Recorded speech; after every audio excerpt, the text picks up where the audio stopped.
যে ব্যক্তি প্রতিদিন 100 বার সুবহানাল্লাহি ওয়া বিহামদিহি পড়েন, এই সবাই পড়ছেন নাকি ভাই? সুবহানাল্লাহি, শুধু এতটুকু 100 বার সুবহানাল্লাহ পড়বে, 100 বার আলহামদুলিল্লাহ অথবা 100 বার সুবহানাল্লাহি ওয়া বিহামদিহি, এতটুকু পড়বে।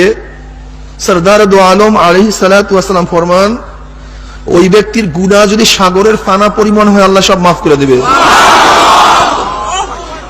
আচ্ছা বলেন তো, যে জাকিরিন সবসময় জিকিরের মধ্যেই থাকে, সে কিয়ামতের ময়দানে স্বচ্ছ, একেবারে ক্লিয়ার, আমল নামায় কোনো পাপ বলতে কিছুই নাই, এরকম স্বচ্ছ হয়ে উঠবে, ঠিক না ভাই? কেন আসবো কোথার থেকে পাপ? কারবার শেষ, দিয়া ফেলাইস। এর জন্য তো আল্লামা জাকারিয়া সাহেব রাহমাতুল্লাহ আলাইহি জাকিরিনদের বহুত ফজিলাত বয়ান করছেন। এর মধ্যে একটা ফজিলাত, তারা হাসতে হাসতে বিনা হিসাবে জান্নাতে চলে যাবে। পাপই তো নাই, হিসাব করবে কখন? কারবার তাগি সারা ফেলাইস, বুঝেন নাই? এই অনেক দামি এক মাজলিস, অনেক গুরুত্বপূর্ণ।